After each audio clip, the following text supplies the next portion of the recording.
fist flying no bounds. Podcast kings, we pound for pound. UFC thrills, stills nights get loud. Big EQB, that's how we get down.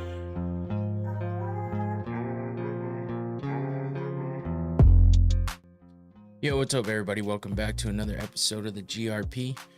Back at it again on a Thursday, ready to go. We got none other than Atlanta ready to show the UFC what's up. UFC Atlanta is this weekend, and I'm pretty excited about that just because, you know, it's my favorite baseball team. I'm always repping the A, so it's pretty cool to see everything revolving around Atlanta. Even if it's, you know, there's been a lot of stuff going on with it, so it's pretty cool just to have it, you know, being talked about all the time and stuff like that. I've just been a big Braves fan for a long time, so it's cool to see when the two things merge, you know. It's like my favorite sport is having its big event happening in the state or the city that has my favorite baseball team, so it's pretty cool. But of course, I had to add in my own little Braves stuff going on in the thumbnail. If you saw it, if you didn't, go look closer. But it's in there.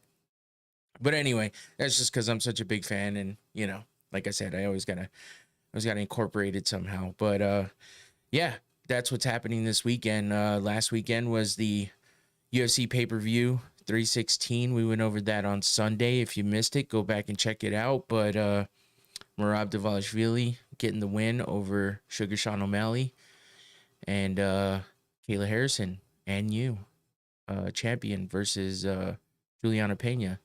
And Pena, unfortunately for her, does not retain the belt. So we have a new champ in the women's bantamweight division, and actually got a little bit to talk about with that coming up here in a few minutes. It's one of my topics in the top part of the show.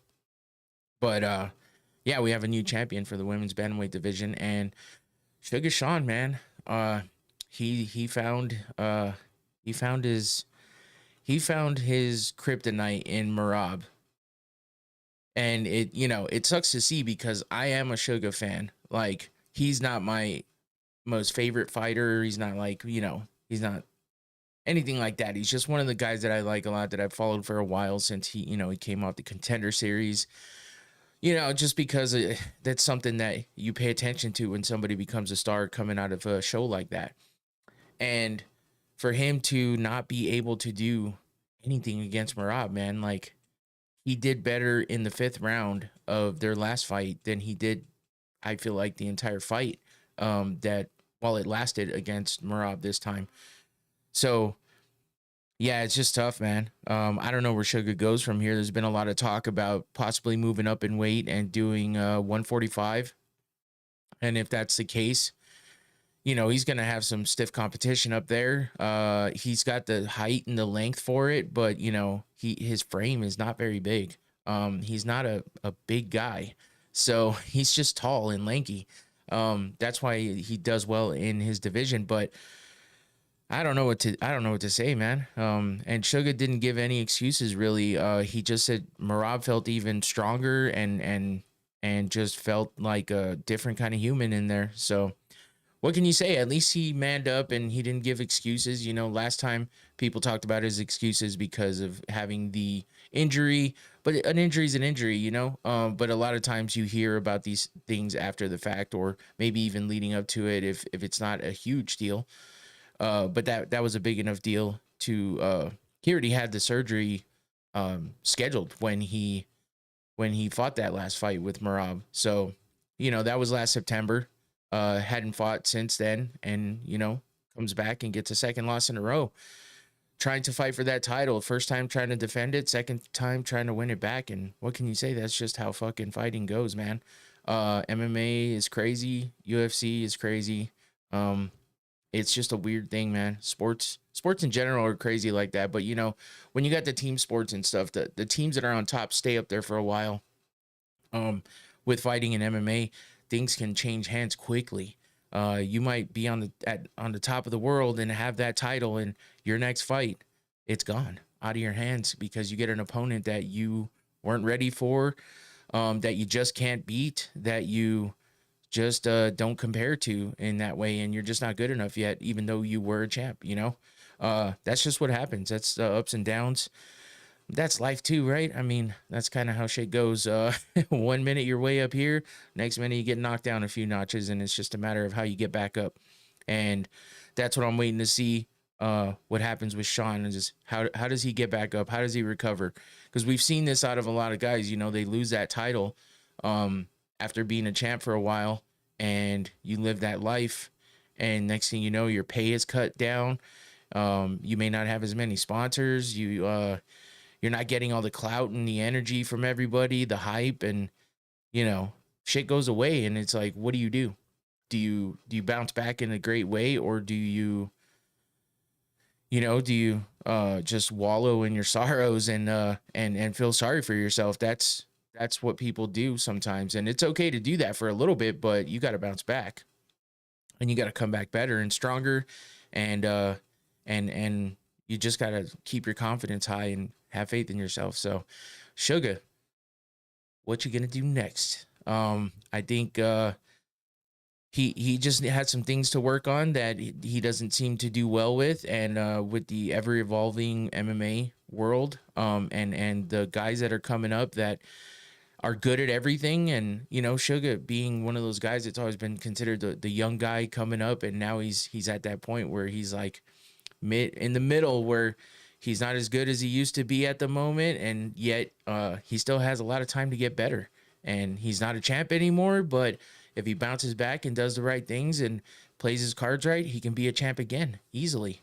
So what you gonna do, Sugar? I'm hoping to see him bounce back, just because I hate to see someone like that, you know, fall and not be able to get back up. So bring back the walkout music. That's all I'm saying.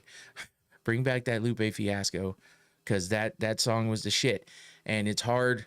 It was hard to get the energy right with him walking out to something different. It just didn't work. So hopefully he brings that back, and hopefully he bounces back in a good way. So that's it. That's it for that. I don't know why that just came out of me real quick. I was just thinking about it, and you know, Sugar's just one of those guys that I like watching fight, and you know, sometimes he's a little cringe, but for the most part, I like his style. So hopefully he bounces back. But anyway, I dug in real quick before I even got to any actual topics.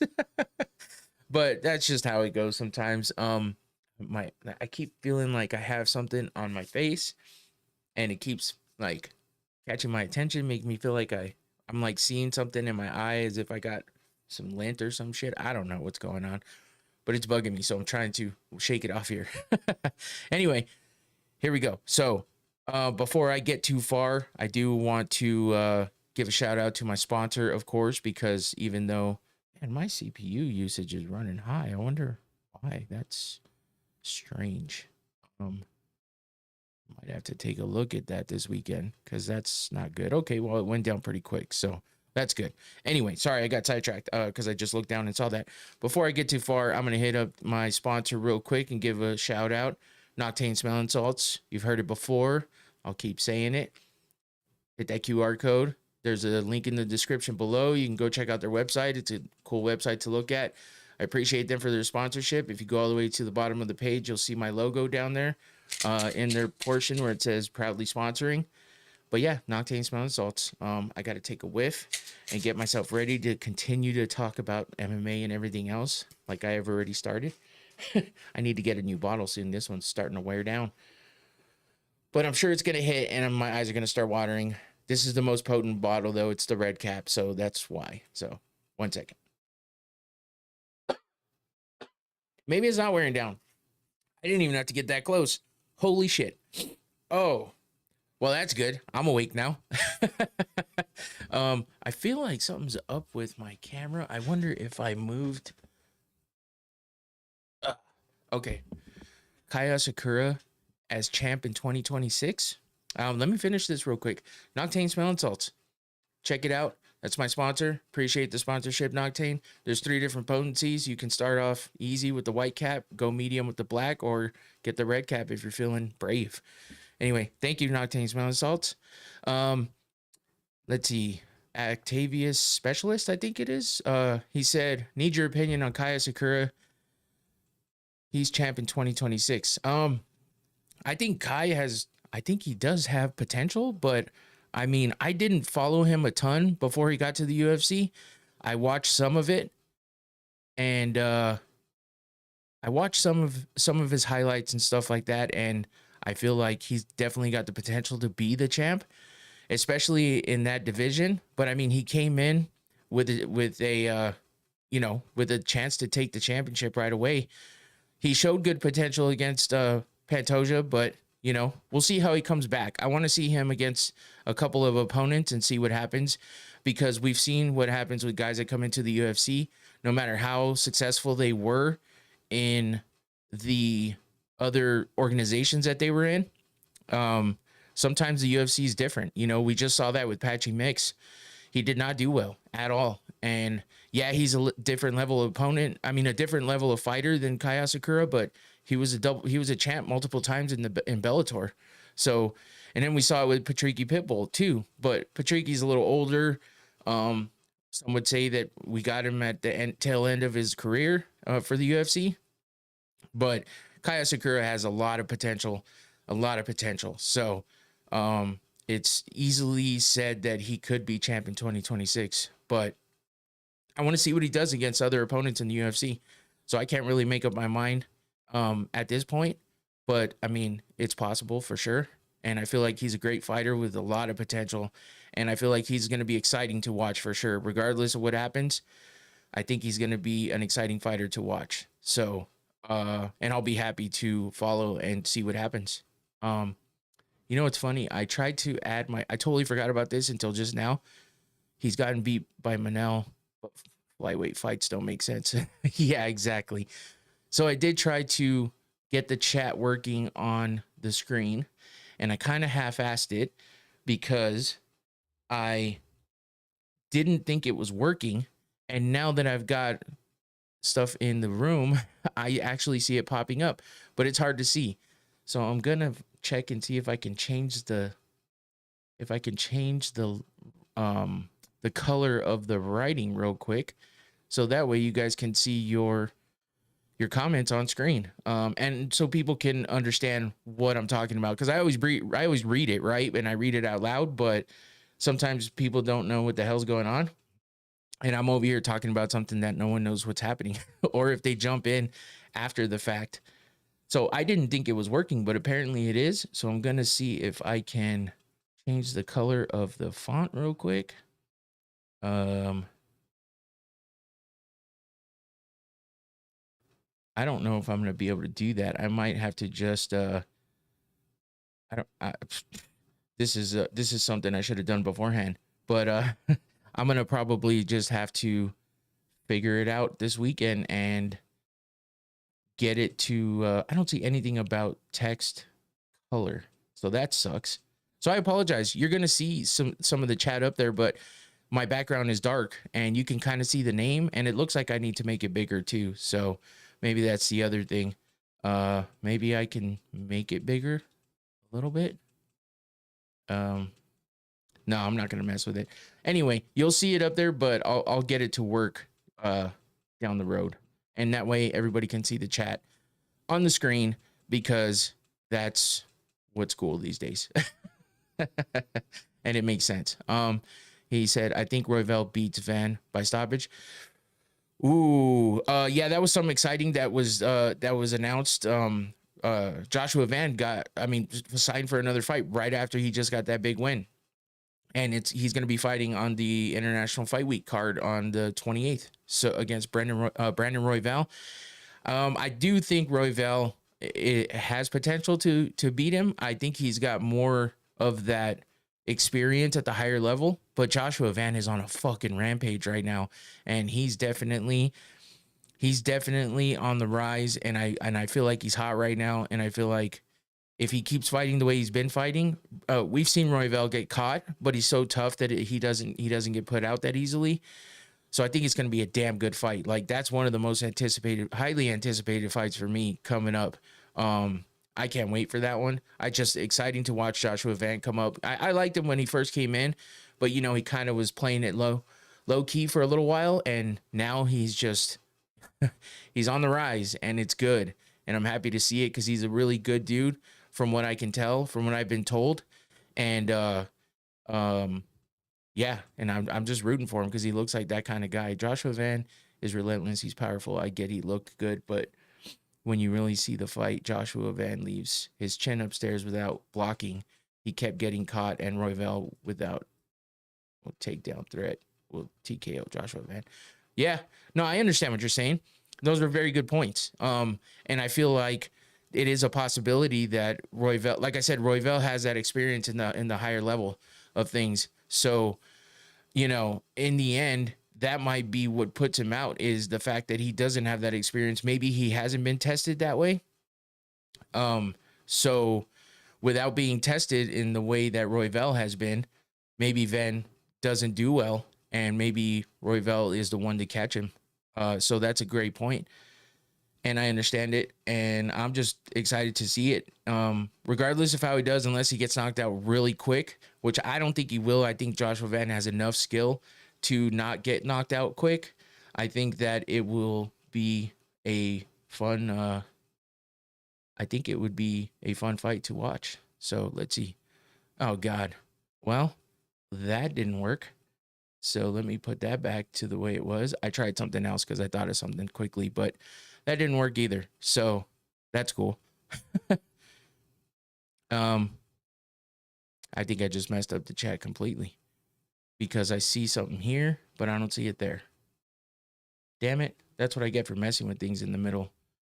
That's okay. Anyway, if Joshua Van beats him, he's definitely next champ. Yeah, I think that's like I said, that's a good point. And I do think that it's a possibility. If Joshua Van beats Royval, I mean, how can he not get a title fight next, beating the #1 guy? So if that were to happen, I'm a little worried. I think Joshua Van got fast tracked a little bit, but I feel like it might be a good thing. I feel like he's one of those guys that can take advantage of that. And I feel like he's one of those guys that has improved so much and just keeps getting better that there's a good possibility that he could become the next champ. We'll just have to wait and see. But for sure, the plenty of good points there. I see it both ways. I see Royval. He hasn't been able to make it happen, but that doesn't mean he can't. But I think Joshua Van might be a little ahead of himself here, but I have faith. So I think it's going to be a good fight no matter what, and I feel like it's gonna be exciting. So, okay, so let's get into stuff here because I don't really have much else for that, and that was some good interaction right away. So, I think it's Octavius Specialist. If that's wrong, I'm sorry, but I appreciate the interaction for sure. Very good points, and very good talking points too. So appreciate that. Let's get into some combat sports news. And we'll talk about some boxing real quick first because we got the Canelo versus Crawford. We got the announcement that it is definitely being promoted by TKO.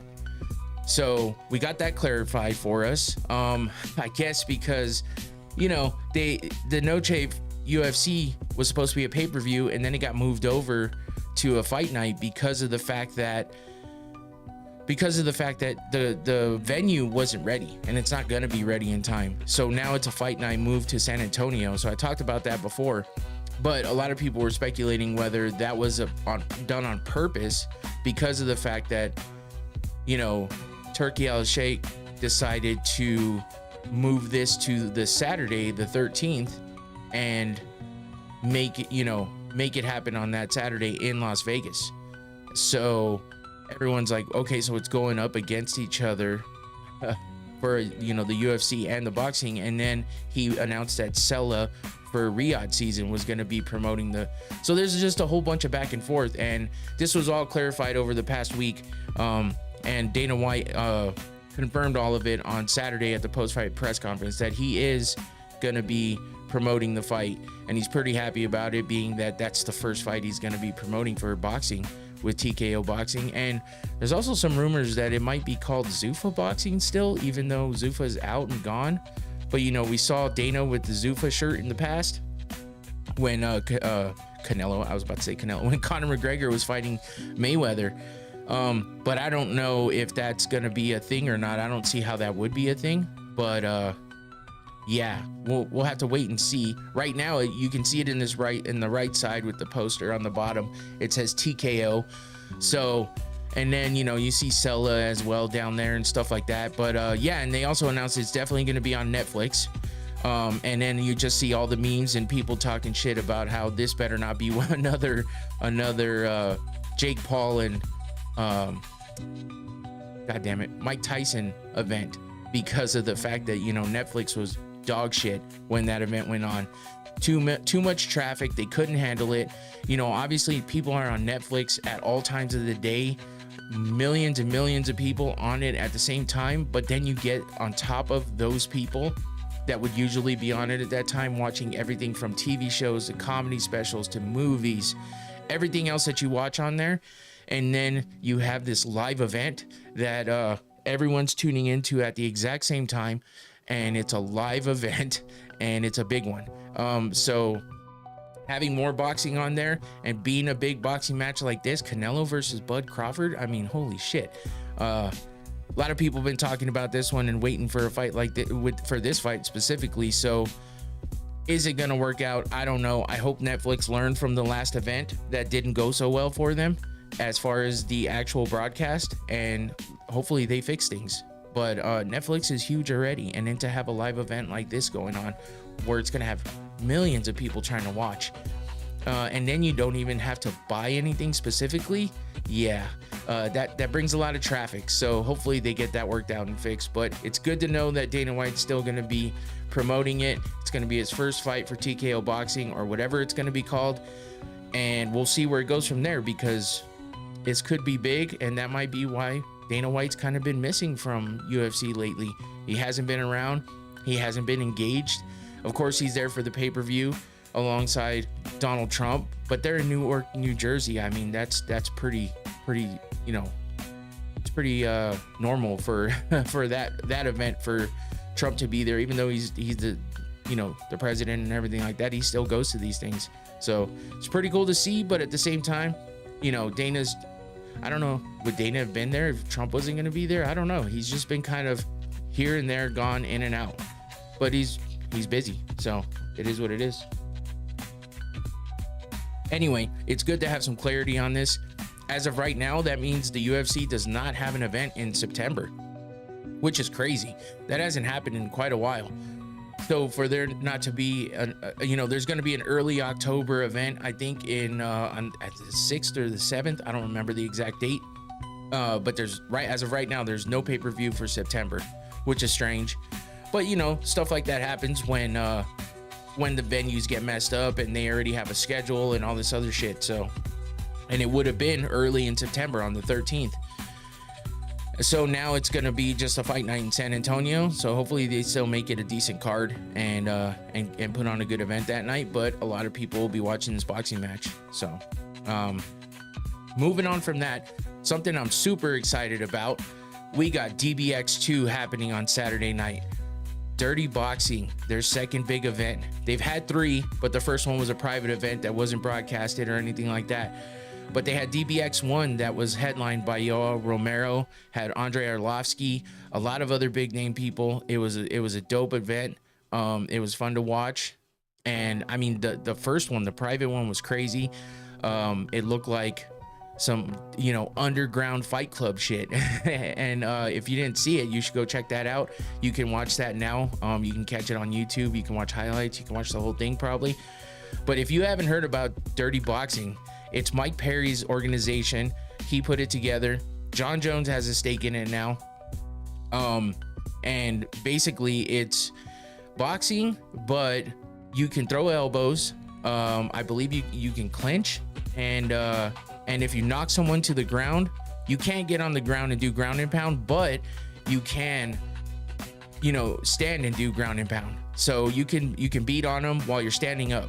So you can stand up, bend over, and hit them on the ground, but you cannot jump on them. You can't mount them. You can't do any of that because obviously it's still boxing. So, but they do use 4-ounce gloves, and it's exciting. It's fucking, they call it Dirty Boxing for a reason. And then the two previous events that they've had have definitely been exciting, and have definitely shown the grit and low down just dirtiness of this organization. So it's dope, man. And on top of all of that, we got Rob the Wolf Perez, fucking maniac, badass, who beat the shit out of both his first opponent, like insane, crazy, knocked him down and just jumped on him and didn't want to get off. Now, he had a bit of a harder time in his second fight, but he still came out the winner in a unanimous decision win, and it was still a fun event to watch. He's nonstop. He continues pressing forward, being aggressive, and the reason why I'm so high on him as well is because I was able to, thanks to the Combat Sports Today guys, I was able to get an interview with him, and that interview is up on my channel that I posted earlier this week. And I also have a short, and I have some stuff on social media, so go check that out. If I can remember to do it, I will drop a card here and you'll see it up in the top corner somewhere on YouTube. That way it'll link you straight to it. But Rob the Wolf Perez, badass. He's fighting ex-UFC fighter Alex Nicholson, and there's been nothing but heat, nothing but shit talk, nothing but trolling, and it's been fucking massively entertaining. So there's a lot of big names on this card. I mean, we got Jairzinho Rosenstruck fucking fighting Devin Schwann, who I believe has fought in power slap. Yeah, in slap fighting. So he's had 2 power slap he's had 1 power slap bout, but so has Rob the Wolf Perez. He was in power slap as well. And yeah, so that's your main event. Jairzinho Rosenstruck got, he hasn't fought since he got released from the UFC. And then we got Alex Caceres fighting as well, ex-UFC fighter, who kind of surprised everybody with the fact that he was no longer in the UFC after being there for so damn long. He's fighting Sedyokub Kakramanov. That's a tough name. But we also have, we got Rob Perez versus Alex Nicholson.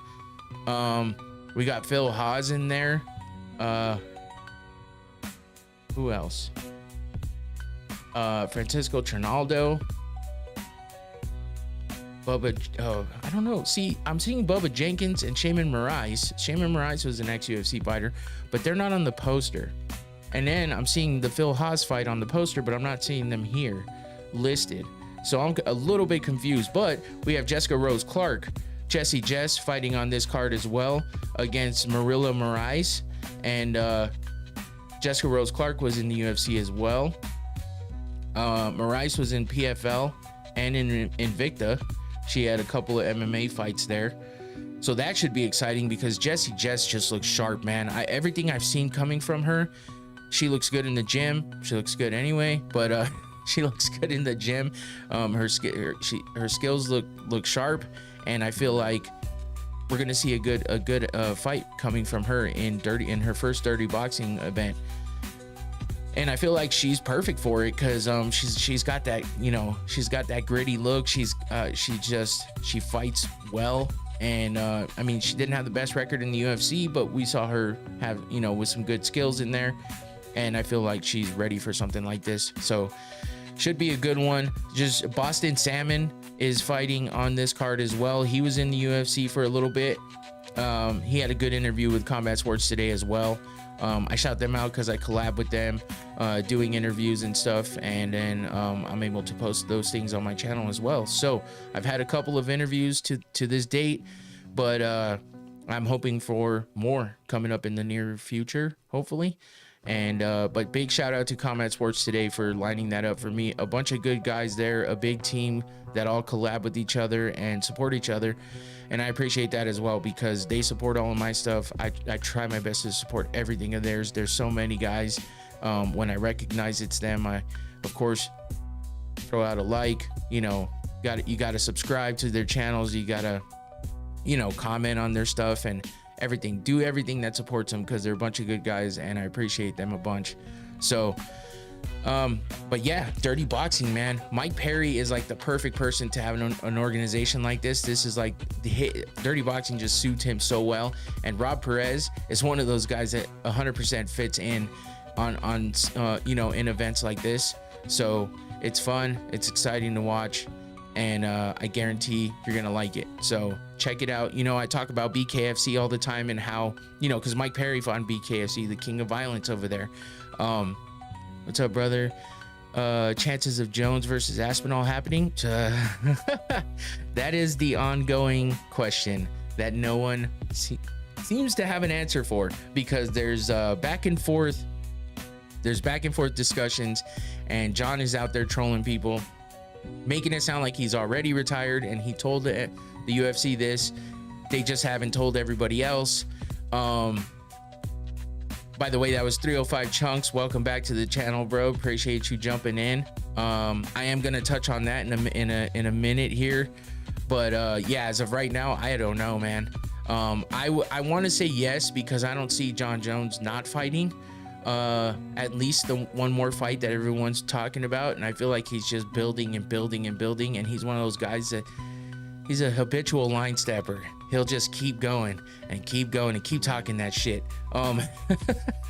and keep trolling, because he likes that shit. I don't know why he likes it so much, but he does. We heard from Tom Aspinall saying, hey, I'm moving past this, I'll fight whoever's next, but I'm the undisputed heavyweight champion in the UFC. John Jones is retired. But you know, he said that in a way he was kind of being facetious. So no one knows. I don't know. Unfortunately, I wish I had more insight. I wish I had a better way to say it, but I'm one of those people that overanalyzes, and I can't even give you a percentage of a chance of it happening, because I see both sides and I see everything that's happening, and I don't have a lot of faith in it. So we're gonna have to just wait and see. But I do have some stuff coming up about that here in a few minutes. But if you're into some exciting fights, some stuff that you know you're gonna see a banger of a fight, you're gonna see some knockouts, you're gonna see some damage happening, you're gonna see some blood, Dirty Boxing, that's the place to go. You're gonna want to watch that. You get to watch it live for free on Facebook. Why did I say Facebook? On fucking YouTube, on Saturday, this Saturday, June 14th. And yes, you know, we have a good event for the UFC this weekend, but guess what? You got a TV and you got a phone. You can get YouTube on TV. You can watch the UFC on TV. You can watch YouTube on your phone. You got a tablet or a computer, watch that shit there. To screen it. That's what I like to do. I'm actually gonna be hanging out with my family for like a day before Father's Day type thing. But I'm damn sure gonna be watching some fights in the background, because that's me. I have this show, so I'm always trying to keep up with stuff. But Dirty Boxing, don't miss that shit. DBX2, Saturday, June 14th. This upcoming Saturday, you can watch it live on YouTube, and it's going to be exciting. A lot of ex-UFC fighters are fighting on that. Rob the Wolf Perez, I'm telling you, he will not disappoint. There's bad blood between him and Alex Nicholson. Non-stop shit talking. Go to their Instagram pages and watch what's happened, because it has been non-stop. You can go to the DBX Dirty Boxing Instagram and see some of it there. Overdogs podcast is Mike Perry's podcast, and he had them do a face-to-face there as he's talking to them, and that shit was crazy too. Man, it's exciting, and I can't wait for it. And it was such a pleasure to talk to Rob Wolf and be able to interview him, and to get him to, you know, he does the howling, and, you know, kind of Rampage-esque, and man, he gets you hyped up, man. You just want to watch him fight right then and there. So go check it out on Saturday. I promise you won't be disappointed. It's going to be a good time. And yeah, let's move on. Right now, as we speak, we have the PFL card happening, the semifinals, featherweights at the top of the bill here. And let me see.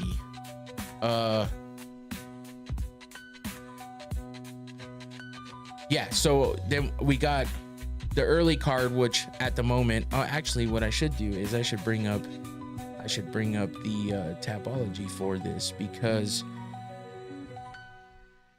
it'll tell me the outcome of what's been happening right now. And okay, so right now we have, damn, a lot of the early card has been already fought. A couple decisions to start it off. Let's see, we had a submission by Kenley St. Louis over Mohamed Berkamov. That was a third round submission by rear naked choke. Let's see, Shields versus Luciano, unanimous decision. Shields won that one. Magomed Umalatov versus Anthony Ivy. Umalatov wins in the first round by TKO, I mean. And then they're moving into the last prelim, Jeremy Kennedy versus Adam Borix in the men's featherweight division. That's going to be happening right now. And then they'll move into the main card where, let's see, Logan Storley versus Masayuki Kukuri. Jesus Pineda versus Gabriel Braga. Jason Jackson versus Thad Jean. That's your main event. And Pineda versus Braga is your co-main. And then you got Movlid Kubalev versus Taekyun Kim as well.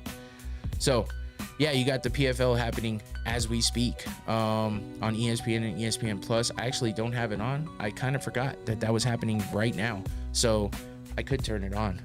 Do I want to? I'm not going to worry about it right now because I'm involved in this. So we'll just keep it going. I should have had it on already.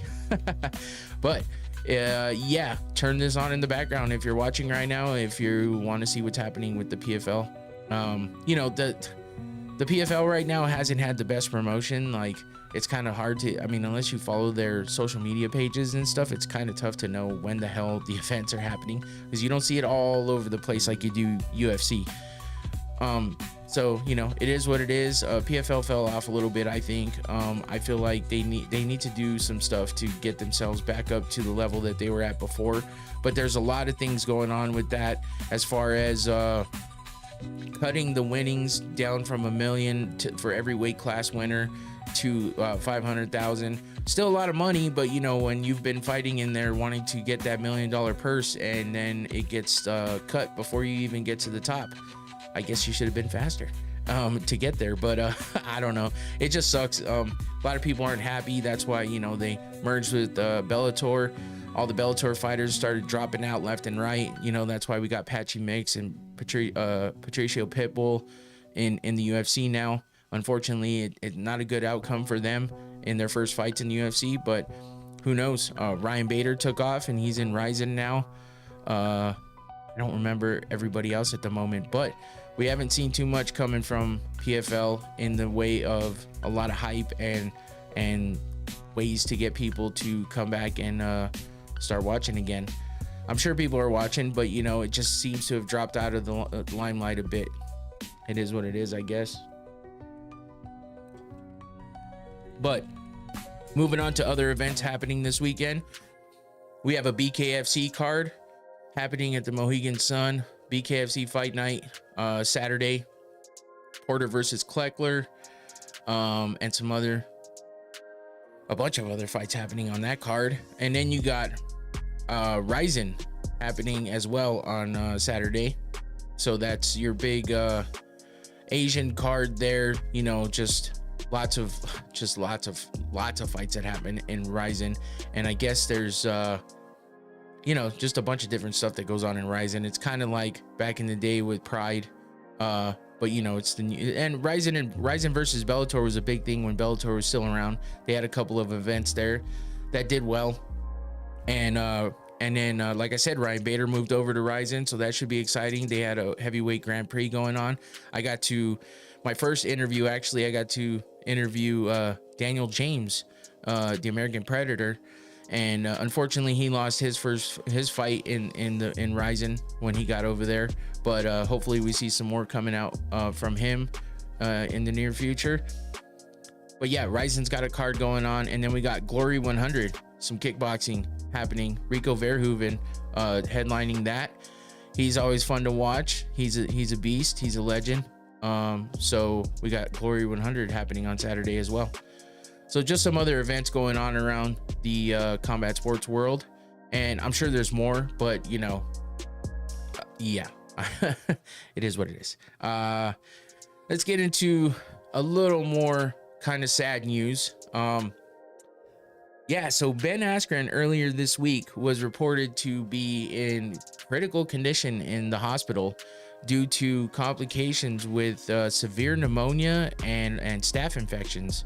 Apparently he has like an internal staph infection and pneumonia, and everything took a turn for the worst. His wife posted on Facebook saying, "You may have heard that my husband Ben is going through something. He developed severe pneumonia, which came on very suddenly. He's currently in the hospital and unable to respond to anything at this time. We welcome all prayers for healing and for peace. We are trying to keep life as normal as possible for our children currently and doing our best to support them thoughtfully. So please refrain from discussing it with them for now," which I assume, you know, they probably have family and stuff on her Facebook, and that's why she said it that way. But, you know, this is what's going around everywhere because it's coming straight from her. And I guess he was hospitalized in Las Vegas, it sounded like, and because he was there for some kind of event, wasn't feeling well, wound up in the hospital and was there. And then we heard recent updates from Daniel Cormier saying that he was back at home with his family finally, and you know, everyone took that the wrong way, and you know, Cormier apologized and said, "Hey, I should have been more clear." What he actually meant was he's back in Wisconsin. That's where he's from. That's where he lives. So that's what DC meant by that, was that he's back in Wisconsin. So he's, you know, around family now. He doesn't have to, you know, people don't have to not be able to see him or have to travel to go see him in the hospital. But he is still in the hospital, and, you know, everyone's still praying for him, and, you know, thoughts and prayers going out to him and his family, because, you know, it's a bad thing. And it's crazy to see such an athlete, you know, be down so hard like that, considering he's always he's such a character and always so just active and yeah, it's just nuts, man. But there was also a rumor going around that he actually passed away, but that was a mistake. Kyle Berhalio was actually one of the guys that posted about that, saying RIP to the legend, but it was just bad information, and he apologized, you know, and it sucks that he had to go through that, and people are, you know, hating on him for it. But it's like, sometimes you got to look in a little deeper, and that's why anytime I see anything like that, I'm like, man, I need some supporting sources here, because I don't want to just go and, you know, repost something or post anything of my own saying anything that isn't true, especially with something as serious as someone passing away. That just would not be good. And you know, people get worried and people start, you know, freaking out, and you don't ever want to see something like that when it's not true. So people troll like that all the time on the internet, and it's fucking stupid. But yeah, he's still with us, but he's not doing well. He's still in a bad way, and we're still hoping that he heals up and gets better, because damn, that is tough, man. It's just crazy to know that just out of nowhere you can get sick like that and wind up in the hospital unresponsive, you know. That's even worse. It's one thing to be just, you know, we just had a friend recently that had some medical problems that arose out of nowhere, and you know, you go in for one thing and next thing you know, you got 6 other things wrong with you, and you're stuck up in a hospital bed, just, you know, in pain or unresponsive, unfortunately how Ben is. So man, you just gotta, that's how it just makes you think, and it just makes you realize that you gotta appreciate what you got, and keep your loved ones close, and make sure that you don't let the petty shit get in the way. So because just that shit could happen at any time, and it sucks. But prayers out to Ben and his family, and hopefully everything works out for the best, and hopefully we get good news soon. It's good that he was able to be transported to his home, his hometown, and where he lives and stuff, and be able to be closer to family. So hopefully that helps in recovery, and get him out of the woods so that he can start fully recovering and getting back to himself. So we'll just keep him in our thoughts, and good luck, Ben. Hope everything works out, man. So yeah. Next up, a little bit of news, what I was talking about earlier with Kayla Harrison and Amanda Nunes. I talked about it last show on Sunday with the recap of UFC 316.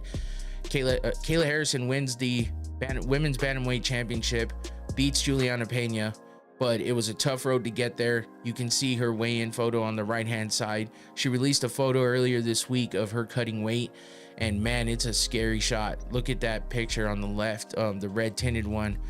Obviously, she's in the sauna trying to lose the weight. You can see how emaciated she is.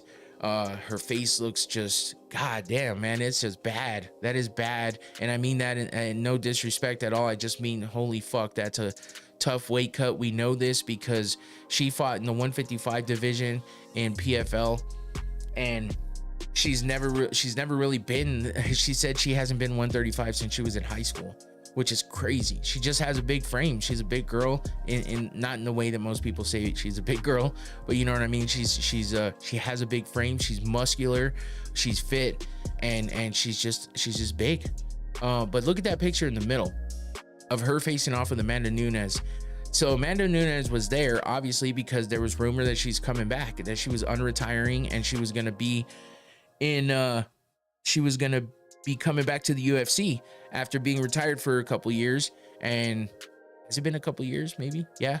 But no one thought she was gonna make her way into the cage, and Kayla called her in there. They're former teammates and sparring partners and training partners, and they both were at ATT. And apparently, after Amanda Nunes, well, we knew this, Amanda Nunes left ATT after she lost to Juliana Pena. But according to Kayla Harrison's manager, who is a big mouth and he talks a lot of shit, but we've heard this everywhere, and it's been a rumor for quite a while that Amanda Nunes left the gym because of Kayla Harrison. And Kayla kind of said it herself too, that, you know, they were butting heads, and the fact that everyone was talking about them fighting each other, and that was going to be the next big thing. Kayla says that Amanda basically didn't like the fact that coaches were paying attention to her more or at all, and stuff like that. So, you know, that's when Amanda decided to leave after losing her title to Pena. So she, you know, regained the title after that, but on her own accord. She was doing her own camp wherever. But Ali Abdelaziz says Kayla will make her quit because she made her quit in training. This is why she left the gym, in reference to Amanda. And according to Kayla, Amanda got the best of Kayla on the feet, but she said that she basically quit training or quit the sparring after 2 rounds, and Kayla thinks it's because she started getting her footing, started working that wrestling and grappling and her judo, and she was starting to get the best of Amanda, and that's why Ali says that Kayla made her quit in training. And I don't know, well, only they know, but and the people that were there know. But if that's the case, you know, Kayla admitted that Amanda got her on the feet, but she definitely made her quit on the ground and with everything else. So in the end, what can happen here? But this is going to be the fight that we're going to see soon.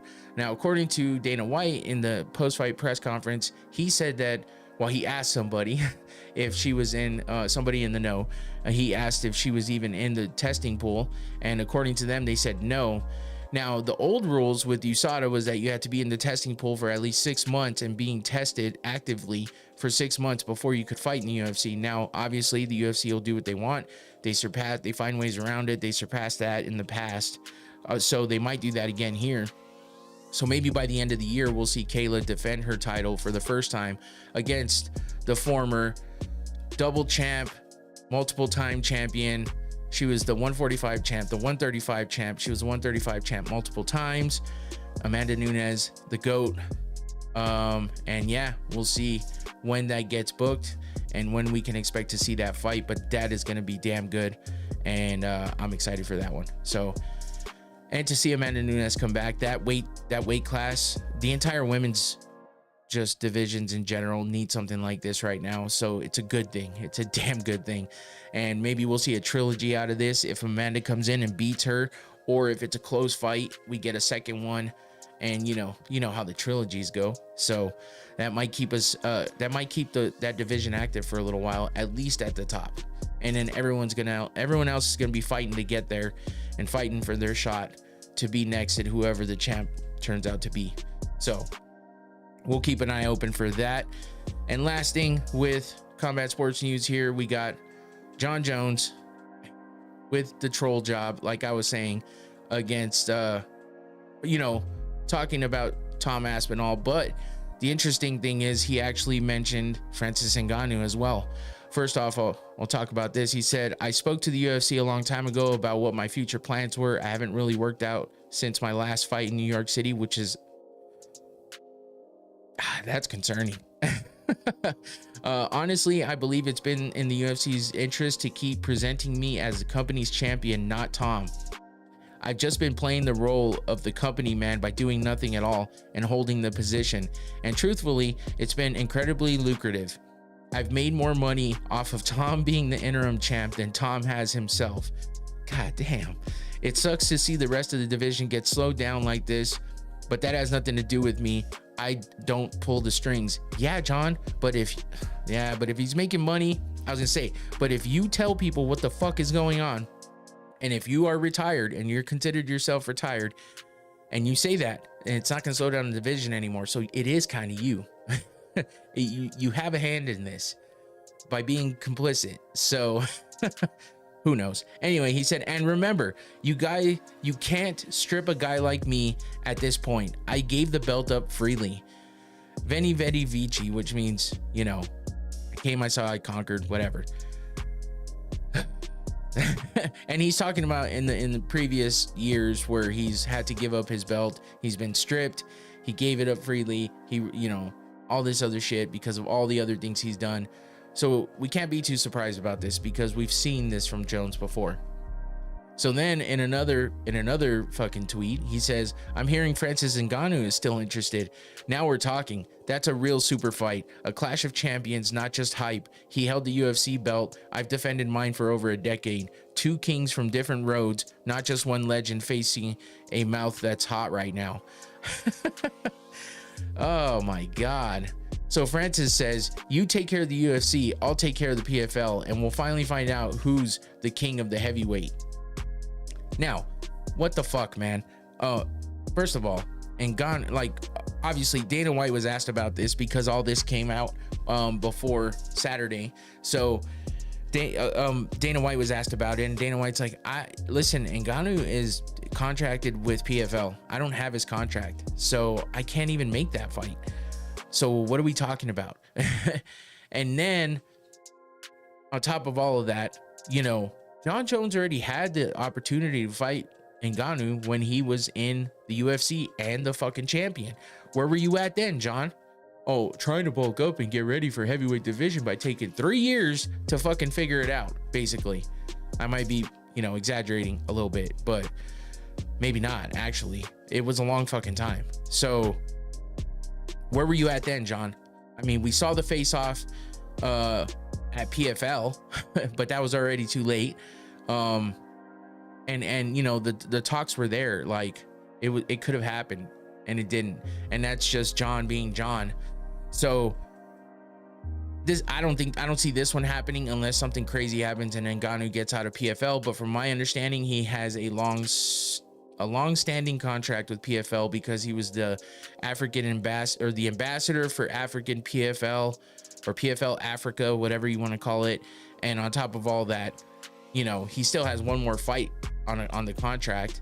And then the PFL super fight division, which still hasn't happened, where Jake Paul was supposed to fight in, still hasn't happened. We haven't heard anything about that. So again, the PFL needs to get their shit together, because if they start doing all this stuff, then there'll be some interest in the PFL again. But until then, I mean, we still haven't seen Ngannou fight again. He had a hell of a fight, the one fight we've seen him fight in for PFL. But then, all the tragedy and shit, before that fight, even his son passed away after the fight in Cameroon. He has his accident with a motorcycle that the woman wound up passing away from.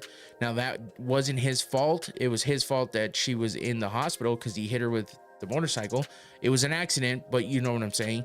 His only role in that was that he was the one driving the motorcycle, but she passed away from some kind of complications with the anesthesia. Apparently they gave her too much or something like that. I don't know, but that all happened too. So he's got a lot going on. I don't know when we're gonna see Francis Ngannou fight again, but we're seeing some signs of life here coming from him, with him responding to John Jones.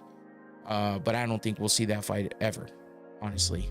Something crazy, really crazy has to happen in order for us to ever get that fight. So 305 Chunks was asking about Jones versus Aspinall happening, and as of right now, it almost sounds like John Jones was saying, hey, listen, I'm retired, but you know, I'm playing the role because I'm being a company man. They're paying me money. I'm getting paid pretty lucratively to do this, and on top of that, I'm making more money off of Tom being the interim champ than, you know, than he's even making off of it. So if that's true or not, who knows, but that's what he is talking about. So that's it for Combat Sports News. Let's get into this UFC Atlanta card, because I feel like this is going to be a good night of fights, and I'm hoping it's going to be exciting, being that it's in Atlanta. Put on a good show for A-Town, and yeah, I'm just excited about it. There's some really good fights on this card, and I'm just excited for a lot of them, man. There's a lot of good ones here. Starting off with we got Jamie Lynn Horth versus Vanessa Demopoulos. Vanessa Demopoulos being the ex stripper who wrote the Stripper Bible. My phone is, my phone is going off right now. And it's just a bunch of notifications. Nothing bad's happening, so that's good. But it's just crazy because my watch keeps telling me I got notifications. Anyway, Jamie Lynn Horth versus Vanessa Demopoulos happening in the women's flyweight division. Jamie Lynn Horth is highly favorited in this fight. I think she's like minus 500 or some shit like that, which is kind of crazy. She's 2-2 in the UFC, 7-2 overall. Vanessa Demopoulos 5-4 in the UFC. She's 11-7 overall. So that's your first fight of the night.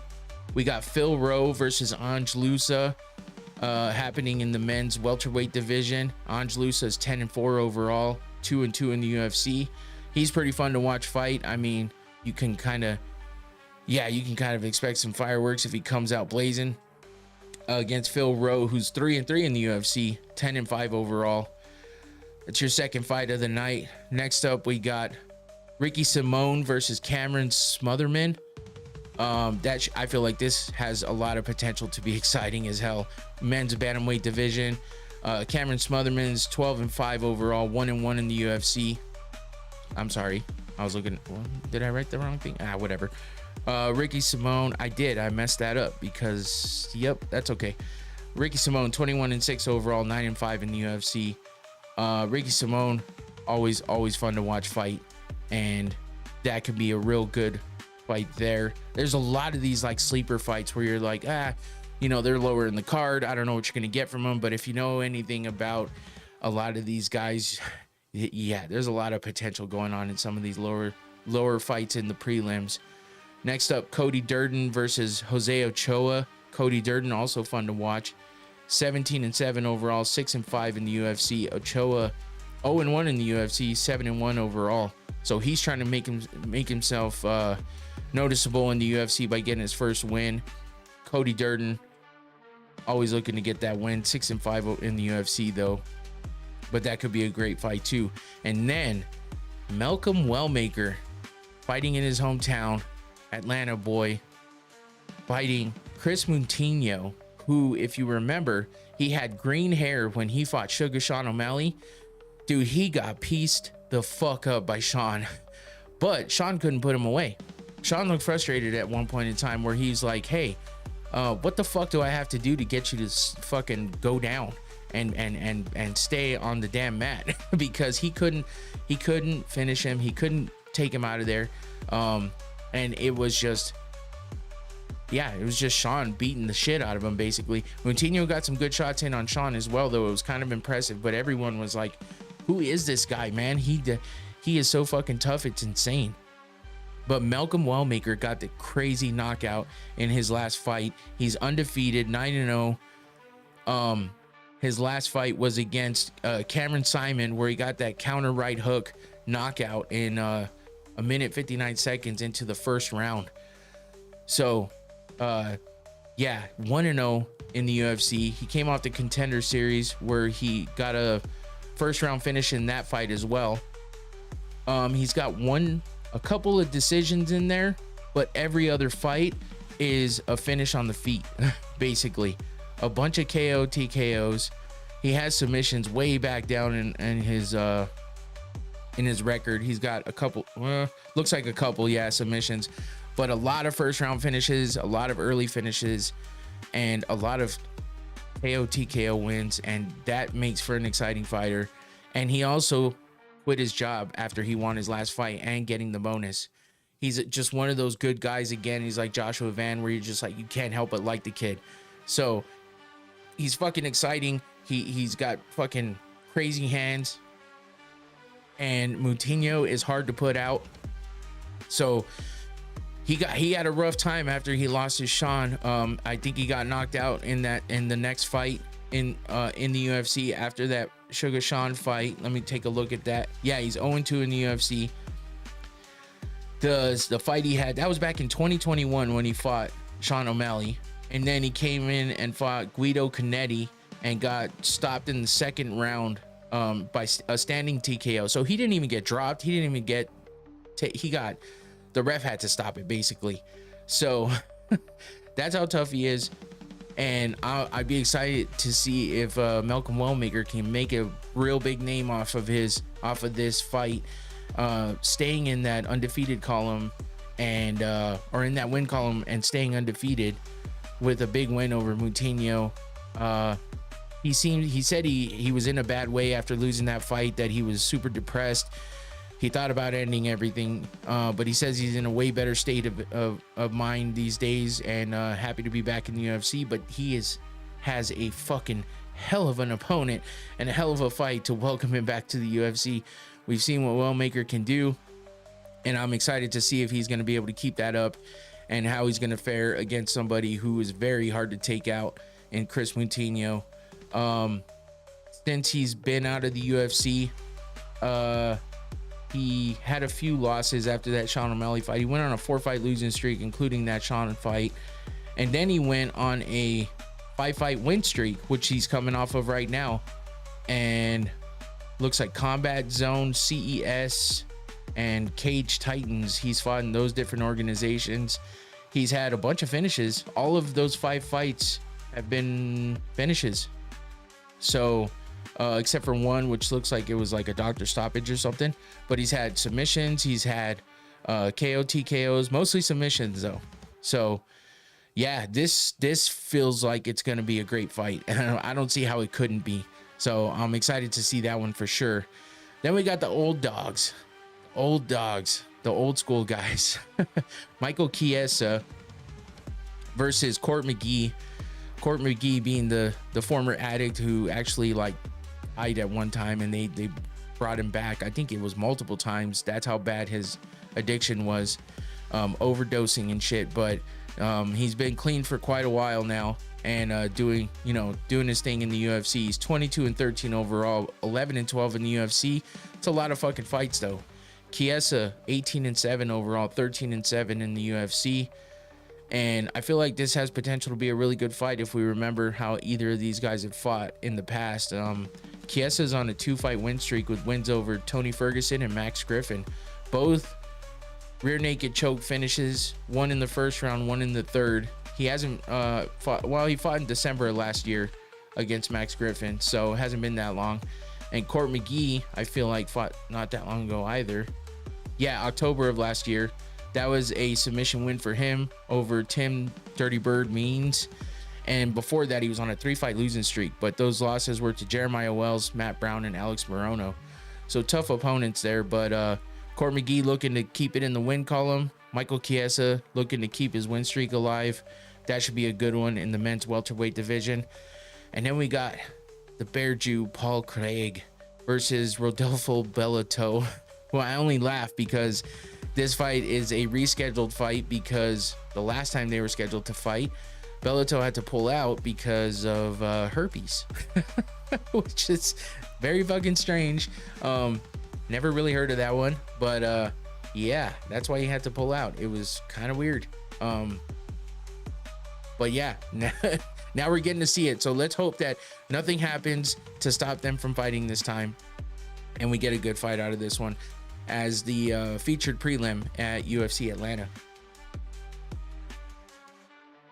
So let's get into these main card fights, starting with Alonzo Menefield versus Umar Sy. I think it's Sy, because you know there's Sadabu C, who spells it S-Y as well, but I think I've heard nothing but Sy as far to up to this point, so I'm pretty sure that's right.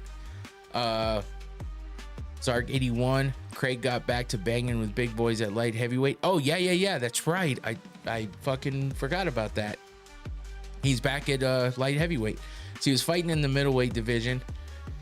I always forget about the weight class stuff because there's a lot of guys that change weight classes, and you know, that go back and forth, like Kevin Holland. I forgot about that one last week with the pay-per-view where he was fighting back at welterweight, when before that he was fighting up at middleweight. He looks a lot better at welterweight too. So Askren didn't die, that's rumor. Yeah, for sure. That's what I was saying. He did not pass away, thank God.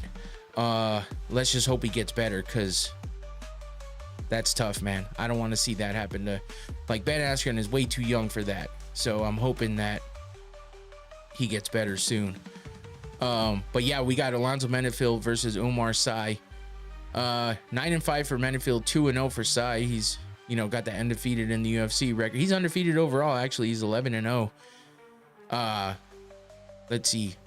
4 wins in both KO, TKO, and submission columns. 3 wins by decision. He's on a 2-fight win streak. Menefield's coming off a win as well. Never been subbed, and he's 4-0 there. 9-3 by KO, TKO, and then 3-2 by decision. So let's see who Menefield has. That his coming off a win over, let's see, who was it? I don't even remember at this point. Julius Walker, split decision win, performance of the night bonus. That was back in February of this year. Before that, he was on a 2-fight losing streak with losses to Carlos Holberg and Azamat Mirzakhanov. So yeah, I mean, those were early finishes for Menefield. TKO losses for him there as well. And then Bellato is on a 2-fight. Oh, I'm sorry. Sy. I saw Bellato. Sy is on a 2-fight win streak, 11 really, because he's 11-0 overall, but he's got wins over Tuko Tokos and Dawoon Jung. He beat Tokos by rear naked choke in the first round, and then Dawoon Jung, he was a unanimous decision win. Which show produces better fighters? Oh, Dana White's Contender Series, 1000% over Tough. Tough is so outdated, man. I feel like Tough needs to just end. I would love for it to end after this, because it's just like, I mean, it's another good way for guys to get in and stuff, but I don't know. I feel like it's so antiquated, the way the format and everything. I just feel like them being in a house and having to cut weights so quickly and over and over and over again, it's just yeah, I don't know. I just feel like it's over. It's been over. What was it? The 25-year anniversary or some shit like that. 20-year anniversary, I think, this year. I think it's time to get rid of it. Let's stick with Dana White's Contender Series. That seems to bring in more people. The old school Tough brought in more champs back in the day, you know, obviously, but Contender Series, I think for sure, is way better, a way better way of doing it. What did you make of that Korean fighter's KO at 316? Oh, yo, that's what I said. It's actually you, but YOO is his last name, and that's what I was saying when I fucking saw that. Holy shit, that short like left hook. Oh my god, that shit was insane. I was fucking yelling. That shit was exciting, man. And the fact that he was so nonchalant about it, he's just like, hey, it's what the fuck I do. But I mean, him paying homage to the Korean Zombie, saying he's gonna win a title for the Zombie, like, you know, because the Zombie never got there. Dude, that guy's a badass, and I hope that he stays on that track and he continues to be exciting like that, because it was effortless, man. That was an effortless KO. and face planted that fool and still caught him with another shot. And then he just stands up like nothing just happened. His little kid cheesy, smile.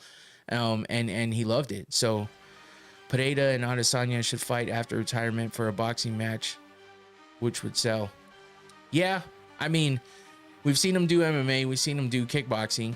I don't know. I mean, I'm sure there'd be interest because of obviously of the names, but who knows? It could happen. I don't know. Pereira said, I just saw today actually that Pereira said he's back in training camp. So that's exciting. We'll see what that means. If it's a rematch with Magomedov or I'm sorry, Magomed Ankalaev. Masvidal versus Nate as tough coaches. Dude, that would be insane. A lot of shit talking, but we just saw what happened with Nate and I know that's because he's dealing with Dagestan guys and he doesn't put up with that shit, but he doesn't put up with any shit. And I feel like when he's on camera all the time, is when he gets that like crazy, just like he just gets that anxiety or some shit, and then everything just builds up and he's gone. He just bounces. So that would be dope. I guess that would be acceptable to me for another tough season, but I just feel like tough is done, man. I feel like it should be done. But if you made something like that, at least maybe we could see them fight again.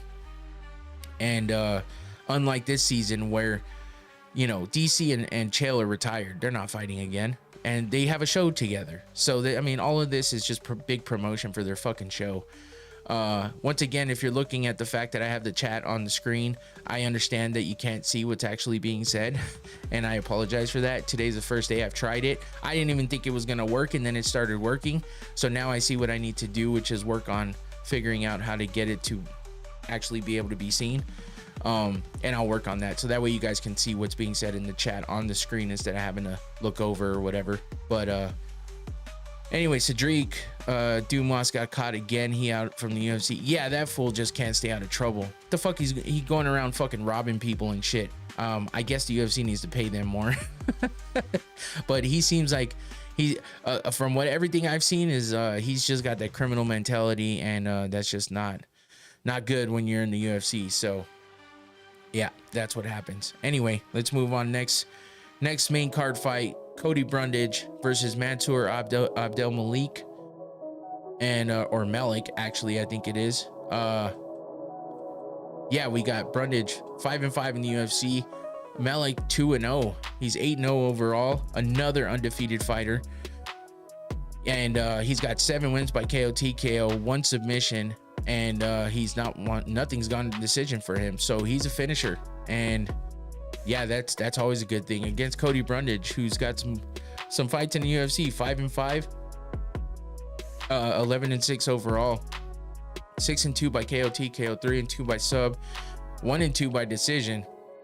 Obviously, Malik is coming off of 2 wins in the UFC, but he's got 8 overall because he's undefeated. And then yeah, Cody Brundage coming off a win as well.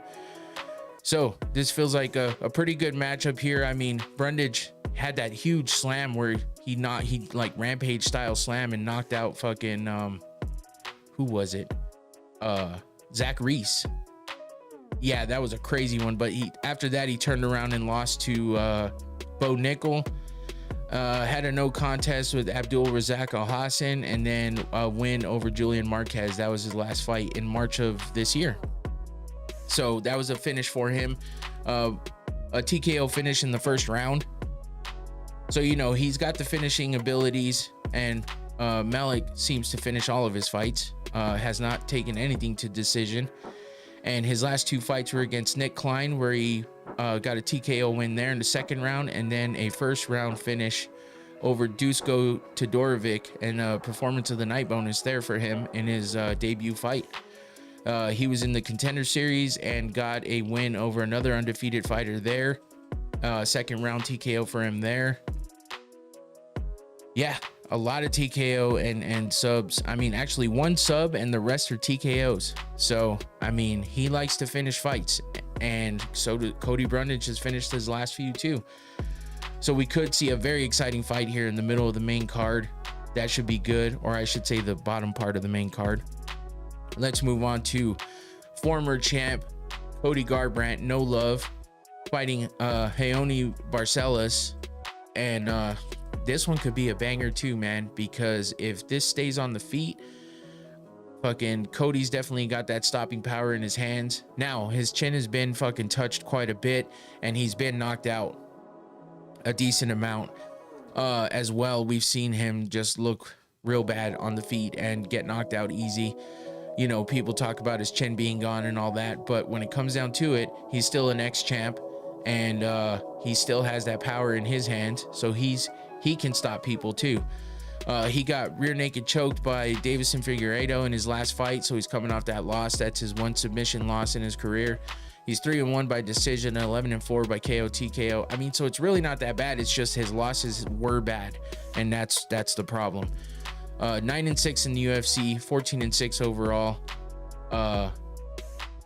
And yeah, before that loss to Figueiredo, he had a TKO first round finish over Brian Kelleher, and then a unanimous decision win over Trevin Jones.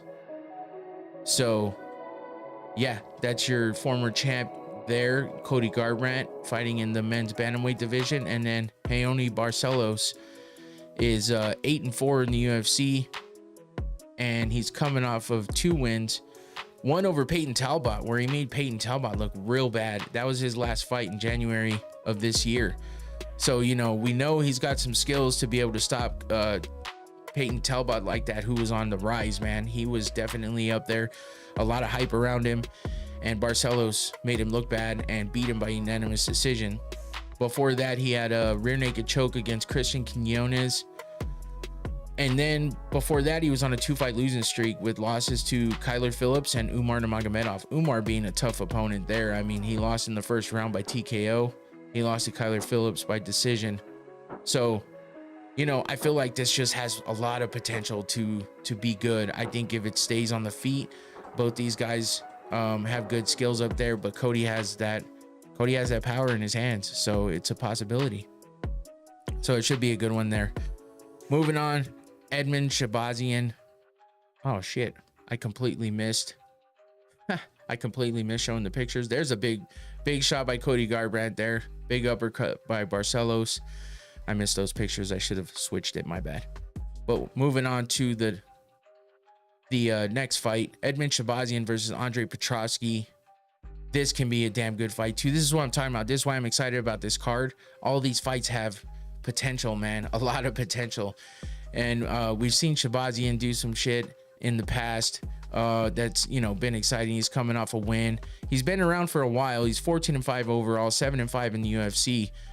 But look at 12 wins by KO TKO. He has been stopped 3 times there, but he's 1-1 by sub and 1-1 by decision. But look at Petroski, 13-3 overall, 8-2 in the UFC, 4-3 by KO TKO. So, you know, so there. But look at 4-0 by sub, 5-0 by decision. So if it goes to the ground or goes the distance, Petroski's got the upper hand here as far as that goes. But it looks like Shabazian, you know, if you're looking at the numbers, has the upper hand with the striking and the wins on the feet.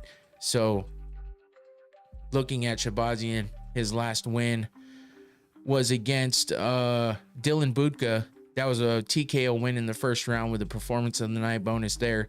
He's kind of been on a win-loss streak, because before that he lost to Gerald Mearshart, and then a win against AJ Dobson, then a loss against Fluffy Hernandez, then a win. So yeah, just win-loss. But, you know, if he keeps on that track, he's on, you know, the pattern says he'll get a loss here, but he's looking to stay in the win column, make it 2 in a row. Petroski is coming off of 2 wins, and I feel like he's got that good striking. I mean, we see it here in this picture, but I mean, his ground game is impressive as well, obviously, with those never been submitted, has those submission wins there. Rodolfo Vieira was his last fight. Oh, I guess he's just coming off a win. I thought it said 2, my bad. Unanimous decision. He does go to decision a lot, and we see he's undefeated by decision as well.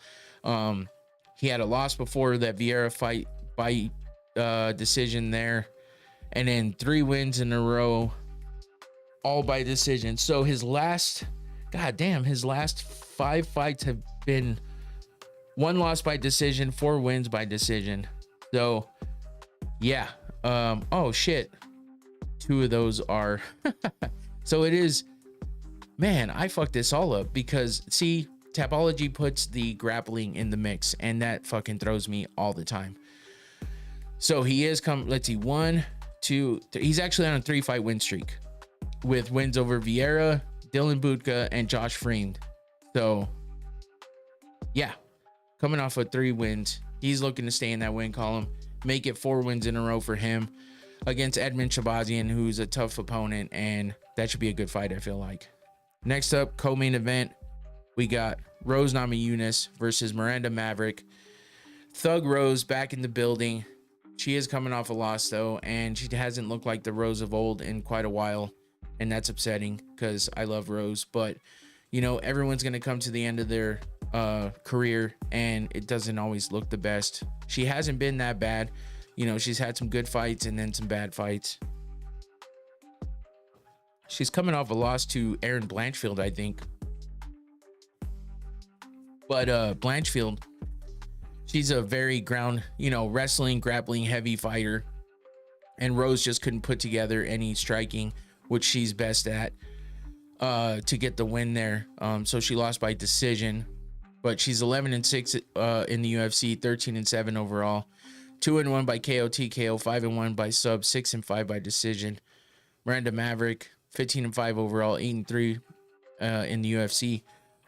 She's never been stopped on the feet or by submission, and only has 5 losses by decision, 7 wins by submission.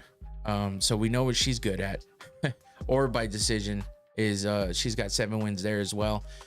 She's on a 4-fight win streak. This is a tough one because you got the ex-champ, a veteran, and you know, she was a champ a couple different times actually, but she's coming off that loss to Erin Blanchfield where she just couldn't put anything together because of Blanchfield's pressure and grappling.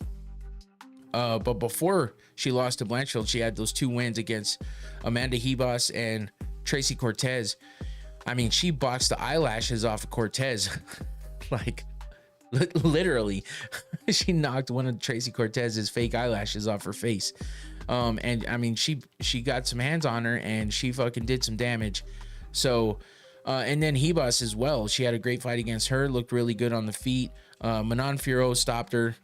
She was on a 3-fight losing streak after she lost the title to Carla Esparza in that fucking dog shit of a fight. And then she lost to Jillian Robertson because Jillian Robertson's a beast on the ground. She got tapped by rear naked choke in the first round, and then lost to Manon Fiorot with that forward pressure and her heavy hands. Like, she just couldn't do anything. But then she turned it around, got 2 wins in a row, and then met Blanchfield. So I feel like Blanchfield and Maverick have similar fighting styles, but I think if Rose can keep it on the feet early, I feel like she can do well there and not let Maverick get a good rhythm going with her takedowns and her grappling.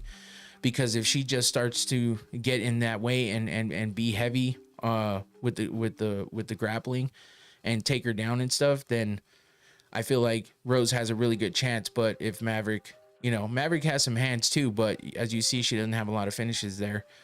She's coming off a win over Jamie Lynn Horth, who's fighting in the prelims of this card. And then her other wins are over Dion Barbosa, Andrea Lee, and Priscilla Cachueta.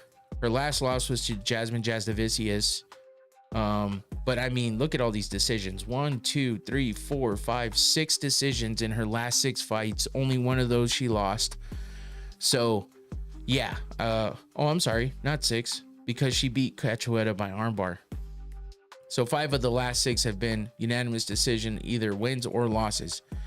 So a lot of decisions there for her. But like I said, if Rose keeps it on the feet, I feel like she can do damage. There's that big head kick to Zhang Wei Li when she beat her for the title. And then the big punch against Tracy Cortez, which I love Tracy Cortez, don't get me wrong. It just makes me laugh because she got that eyelash knocked off her face. It was crazy. And then Miranda Maverick, submission heavy. You know, Rose has good submissions as well in a good ground game, but I mean, with someone as tough and strong as Miranda Maverick, look how thick her arms and legs are, dude. Like, yeah, she's a thick girl. She's a big girl. So she definitely has the ability to get people down and get in good positions to sink in submissions. You see the big arm bar there, the rear naked choke. So it's going to be a tough go at it if Rose gets taken down and dominated on the ground. But if she keeps it on the feet and her striking is crisp like it has been in the past, she could definitely do some damage to Miranda Maverick. So be looking forward to that fight. And then over to the main event so we can close this out.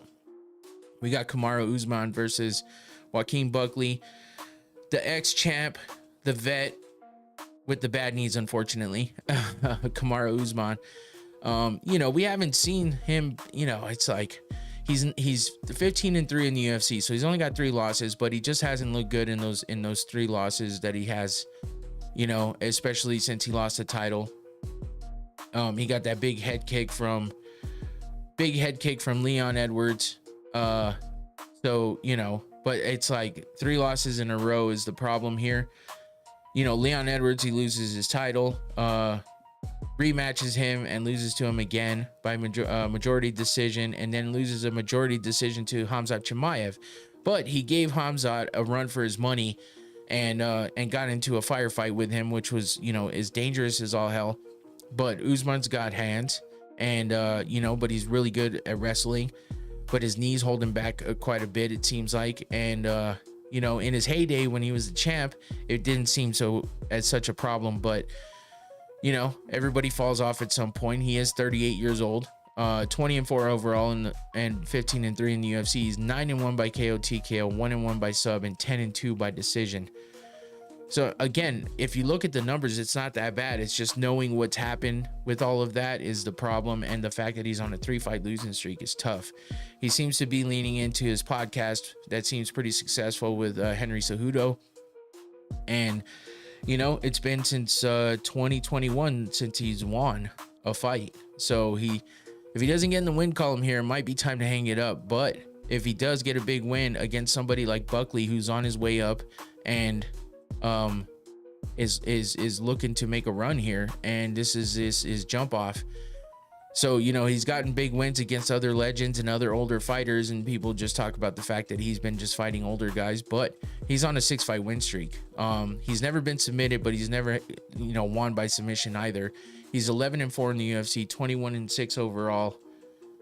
And then he's got 15 wins by KO TKO, but he's been stopped 4 times there as well. And then he, like I said, 6-fight win streak, 6-2 by decision. So if Usman can get those strikes off and do, you know, damage like he did to Colby, obviously, who he beat in a big way, and then I mean, if he was able to fend off Khamzat, you know, and do fairly decent in that fight, I think he has a good opportunity to do well against Buckley. But Buckley is more of he's strong as fuck. He's active always. He's got pressure. He's fast. He's just younger. He's hungry, and he's on a roll. And so we got a guy who's on a 3-fight losing streak trying to get a win, and they put him up against a fucking young dog who's just hungry and ready. Who is what Usman was years back. So that's what's tough here. You know, Buckley also beat the shit out of Colby, and that's why I like showing those pictures, because it makes me laugh. That was his last fight, actually. It was a doctor stoppage due to the cut over the eye. As you can see how bloody he is. Obviously, his viral head kick knockout, spinning head jump out, flying or spinning head kick, whatever. Fucking, I can't even say it. But anyway, Impa Kasangane caught his kick, and so he just used that to, you know, spin and kick him in the face and knock him out cold, which was crazy. But we also saw him get the TKO over Stephen Wonderboy Thompson, and that was a performance of the night bonus there. Got a decision over Nursultan Rusdiboyev, ground and pound TKO finish over Vicente Luque, unanimous decision win to Alex Morono, and then a head kick knockout to Andre Fialho. So he hasn't lost since 2022. He had 2 losses in a row there to Imavov and Chris Curtis. before that, he was on a 3-fight win streak as well. So, you know, he puts these win streaks together. He's been on the come up for a while. I remember when I got him on video calling out Jack Della Maddalena, who's now the champ. And he was calling him back. He was calling him out back like 2 years ago and wanted to get a fight with him before Jack was the champ, obviously. But yeah, he's hungry. He's always calling people out. He talks a lot of shit, but he backs it up. He's on a 6-fight win streak. So this is going to be a tough fight for Usman, but he's looking to try to turn things around and break that 3-fight losing streak. I don't know what'll happen to him if he loses for the 4th time. He's been fighting nothing but killers, and you know, he just hasn't been able to get a win. So we'll see what happens here. But Buckley's got a lot of potential to do some damage. And like I said, he's younger, he's faster, he's probably stronger. And Usman's got a lot of issues and on a bad losing streak. So yeah, this should be interesting. I feel like it's going to be a fun main event, and just it's going to be fire in Atlanta. So let's do the fight wheel real quick and get the predictions here, because I don't make them anymore because I suck at it. So I let the fight wheel do the predictions. So let me get my whiteboard out so I can write this down. By the way, the last in UFC 316, I didn't even go over it on Sunday, but the fight wheel predicted Patchy Mix to win, which he did not. Joe Pyfer to win, which he did. Kevin Holland to win, which he did. Juliana Pena to win, and she did not. And then Sugar Sean to win, and he did not. So 2 out of 5. Not great for the fight wheel last week. Let's see what the fight wheel gives us this week, and we'll get started here. This setup is different. I'm gonna try to do something different with all this in the future, but for now, this is what we got. Cody Garbrandt to beat Raoni Barcelos. So No Love gets the win according to the fight wheel for the first prediction. Let's take those names off of there and spin again. We got 6 fights on the main card. A lot of fights, but that's normal for a fight night. Oh shit, we got Kamaru Usman breaking his 3-fight losing streak and breaking Joaquin Buckley's 6-fight win streak. So according to the fight wheel, Kamaru Usman will get the win over Joaquin Buckley in the main event. Let's get rid of that name and spin again. 2 down, 4 to go. Let's see what the fight wheel has for us next. Alonzo Menafield to get the win over Umar Sy, and to hand Umar Sy his first loss, because he's undefeated right now, if I can spell. All right, we'll get those names off. See what we got next. Halfway through. Next prediction for the fight wheel. 3 fights left. Let's go. Miranda Maverick to get the win over Rose Namajunas. That does not make me happy, but because I love Thug Rose and I root for her all the time, but I can understand why Miranda Maverick could get that win, and I could see it happening. So unfortunately, that might be correct. Next up, 2 fights left. Here we go. Fight wheel predictions. Cody Brundage to get the win over Mansour Abdel Malik or Malik.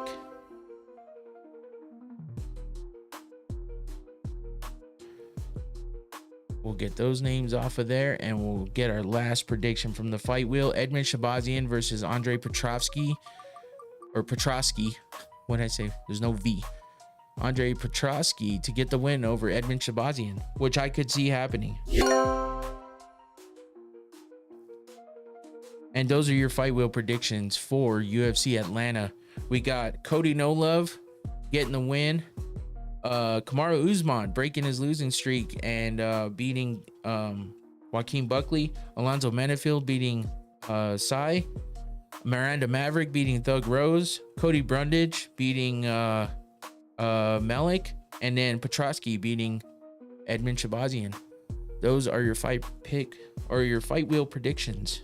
So we'll see how it does next, or actually on Sunday. I think Sunday or Monday, because Sunday's Father's Day. I'm not exactly sure if I'm gonna do the show Sunday or Monday, but be on the lookout for that because I will do the recap show pretty close to after the fights happen. So I've been doing it on Sundays because this week is Father's Day. I'm not sure. So happy Father's Day to all the fathers out there. Happy early Father's Day. I hope you have a great day. And yeah, it's also Men's Mental Health Awareness Month, but that doesn't mean that everyone else shouldn't also be aware and you know, treat your mind right and get some help if you need it. Everybody does at some point or another. Things happen, shit happens. So I will work on trying to get this chat working better on the screen, but as for now, it's at least working, so that's good. Happy Father's Day again to everybody out there. I love and appreciate my daughters, so I'm happy to be a dad. I always wanted to be one. It was always the thing I wanted. So every day is Father's Day in my damn house. Tommy. That's funny. But yeah, so I'm happy to be a dad, and I, you know, everybody, we get a day. So you know, Tommy gets every day. Anyway, happy Father's Day to everybody out there.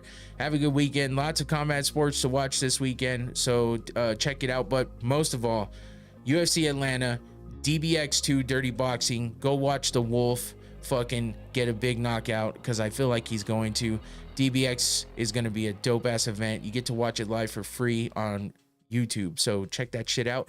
Go check out my interview with Rob the Wolf Perez. And that's it. Come back on Sunday or Monday. I haven't decided yet. I'll pop in. Don't forget to like and subscribe. Hit that notification bell and you'll know when I am gonna go live. That's it for me. I'm out of here. Take it easy. Peace.